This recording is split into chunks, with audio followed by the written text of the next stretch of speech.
ओ श्री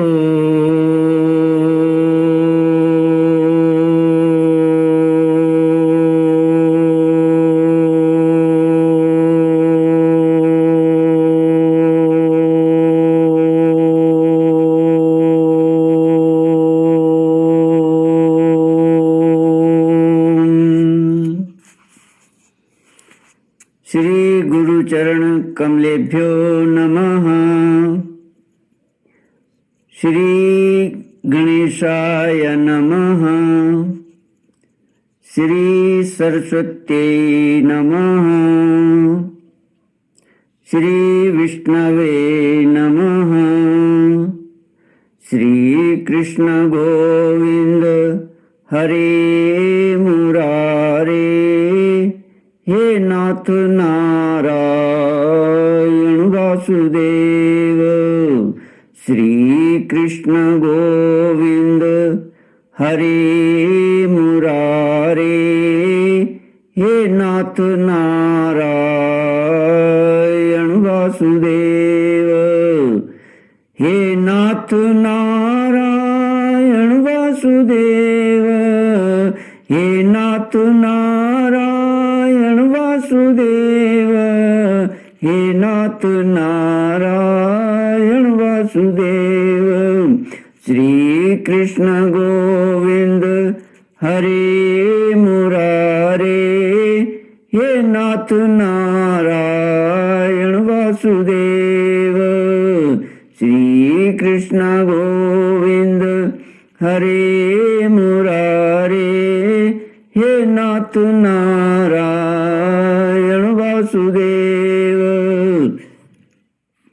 ओम नमो भगवते वासुदेवाय। ओम नमो भगवते वासुदेवाय।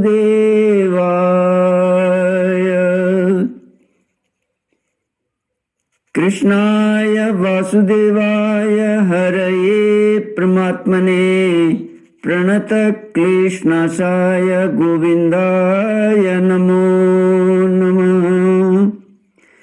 कृष्णाय वासुदेवाय देवकी नंदनाय च नंदगोपकुमाराय गोविंदाय नमो नमः। सच्चिदानंद रूपाय विश्वोत्पत्त्यादि हेतुवे तापत्रय विनाशाय श्री कृष्णाय वयं नमः। सच्चित आनंद स्वरूप परमात्मा जो सृष्टि के उत्पत्ति पालन और श्रृंगार करता है तथा जीवों के आध्यात्मिक आदि दैविक आदि भौतिक तापों को नष्ट करने वाले हैं, अर्थात जीवों के मानसिक शारीरिक और भौतिक दुखों को दूर करने वाले हैं, उन श्री कृष्ण भगवान को हम नमस्कार करते हैं। श्री कृष्ण गोविंद हरे मुरारे। हे नाथ नारायण वासुदेव। श्रीमद् भागवत 10वां स्कंद अथ चतुर्थोऽध्याय। श्री शुक उवाच बहिरन्तः पुरद्वारा सर्वा पूर्ववदावृताः ततो बालध्वनिं श्रुत्वा गृहपाला समुत्थिताः। ते तु तूर्णमुपव्रज्य देवक्या गर्भजन्म तत् अचक्षुर्भोजराजाय यदुद्विग्न प्रतीक्षते। स तल्पात् तूर्णमुत्थाय कालोऽयमिति विह्वल। सूतिगृहं मगात् तूर्णं प्रस्खलन मुक्तमूर्धज। तमाह भ्रातरं देवी कृपणाकरुणं सती। स्नेशेयं तव कल्याण स्त्रियं मा हन्तुम् अर्हसि। श्रीमद् भागवत 10वां स्कंद चौथा अध्याय। कंस के हाथ से छूटकर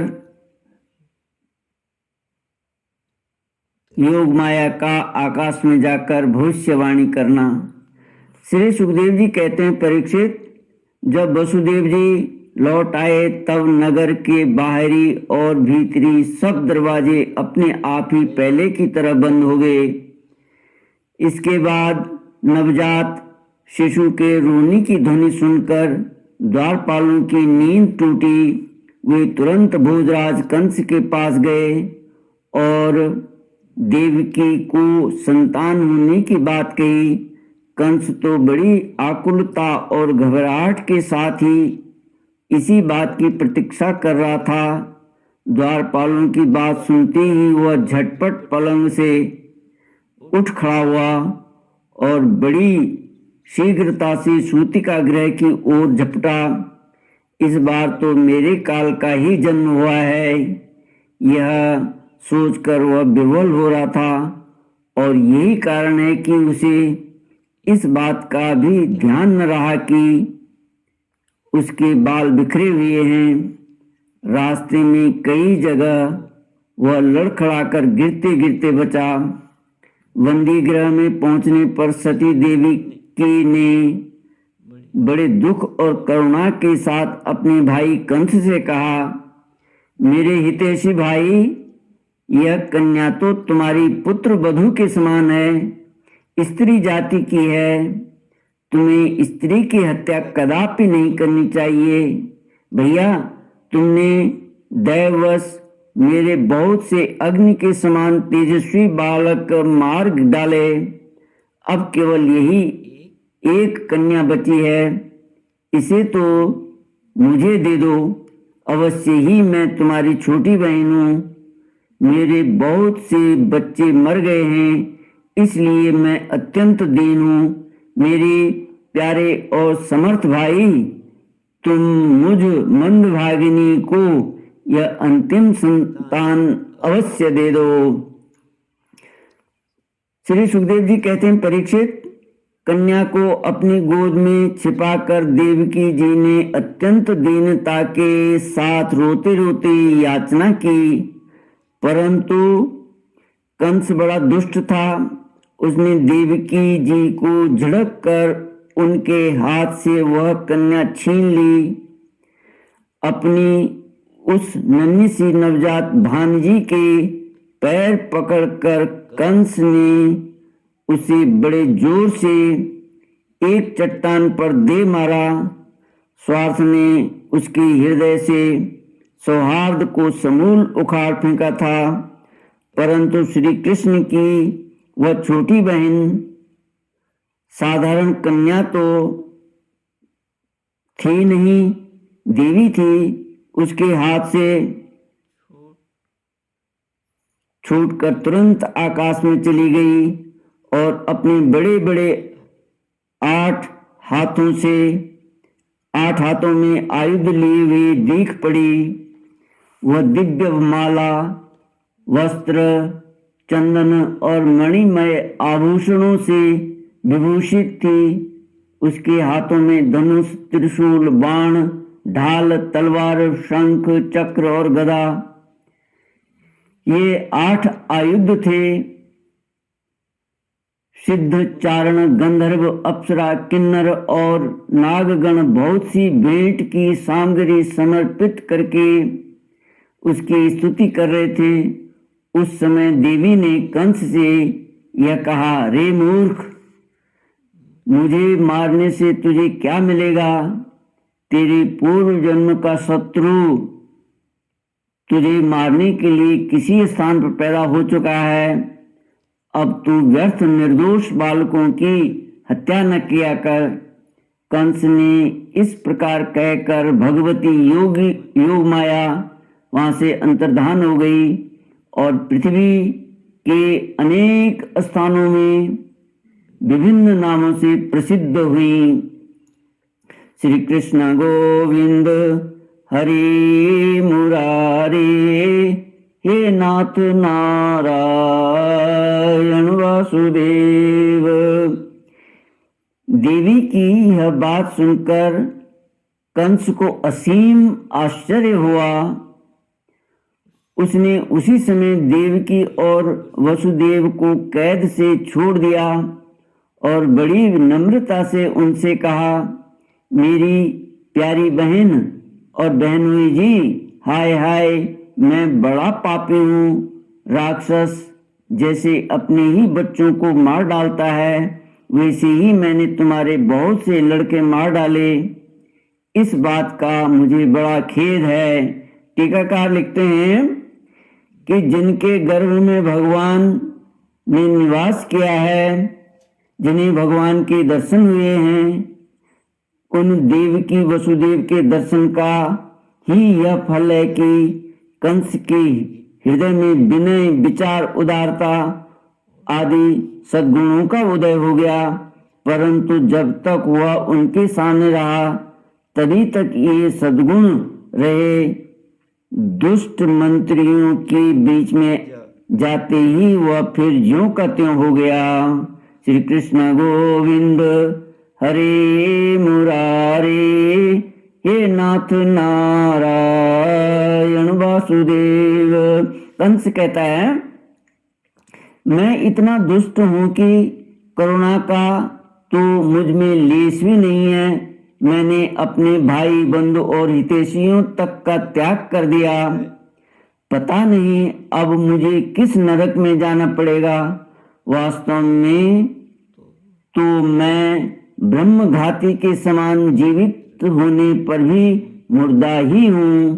केवल मनुष्य ही झूठ नहीं बोलते, विधाता भी झूठ बोलते हैं। उसी पर विश्वास करके मैंने अपनी बहन के बच्चे मार डाले। ओह, मैं कितना पापी हूँ।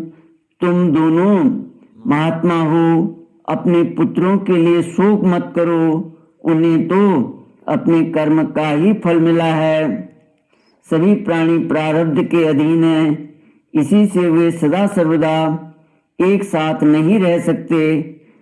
जैसे मिट्टी के बने हुए पदार्थ बनते हैं और बिगड़ते हैं, परंतु मिट्टी में कोई अदल बदल नहीं होती, वैसे ही शरीर का तो बनना बिगड़ना होता है ही रहता है, परंतु आत्मा पर इसका कोई प्रभाव नहीं पड़ता। जो लोग इस तत्व को नहीं जानते, वे इस अनात्मा शरीर को ही आत्मा मान बैठते हैं। यही उल्टी बुद्धि अथवा अज्ञान है। इसी के कारण जन्म और मृत्यु होते हैं, और जब तक यह अज्ञान नहीं मिटता, तब तक सुख दुख रूप संसार से छुटकारा नहीं मिलता। मेरी प्यारी बहन, यद्यपि मैंने तुम्हारे पुत्रों को मार डाला है, फिर भी तुम उनके लिए शोक न करो, क्योंकि सभी प्राणियों को विवश होकर अपने कर्मों का फल भोगना पड़ता है। अपने स्वरूप को न जानने के कारण जीव जब तक यह मानता रहता है कि मैं मारने वाला हूँ या मारा जाता हूँ, तब तक शरीर के जन्म और मृत्यु का अभिमान करने वाला वह अज्ञानी बाध्य और बाधक भाव को प्राप्त होता है, अर्थात वह दूसरों को दुख देता है और स्वयं दुख भोगता है। मेरी यह दुष्टता तुम दोनों अक्षमा करो, क्योंकि तुम बड़े ही साधु स्वभाव और दीनों के रक्षक हो। ऐसा कहकर कंस ने अपनी बहन देवकी और वसुदेव जी के चरण पकड़ लिए। उसकी आंखों में आंसू बह बह कर मुंह तक आ रहे थे। इसके बाद उसने योग माया के वचनों पर विश्वास करके देवकी और वसुदेव को कैद से छोड़ दिया, और वह तरह तरह से उनके प्रति अपना प्रेम प्रकट करने लगा। जब देवकी जी ने देखा कि भाई कंस को पश्चाताप हो रहा है, तब उन्होंने उसे क्षमा कर दिया। वे उसके पहले अपराधों को भूल गईं, और वसुदेव जी ने हंसकर कंस से कहा, मनुष्य कंस, आप जो कहते हैं वह ठीक वैसा ही है। जीव अज्ञान के कारण ही शरीर आदि को मैं मान बैठते हैं, इसी से अपने पराये का भेद हो जाता है और यह भेद दृष्टि हो जाने पर तो वे शोक, हर्ष, भय, द्वेष, लोभ, मोह और मद से अंधे हो जाते हैं। फिर तो उन्हें इस बात का पता ही नहीं रहता कि सबके प्रेरक भगवान ही एक भाव से दूसरे भाव का, एक वस्तु से दूसरी वस्तु का नाश करा रहे हैं। श्री कृष्ण गोविंद हरे मुरारे, हे नाथ नारायण वासुदेव। ओम पूर्णमद पूर्णमिदं पूर्णात् पूर्णमुदच्यते पूर्णस्य पूर्णमादाय पूर्णमेवावशिष्यते। ओम शांति शांति शांति। हरि ओम श्री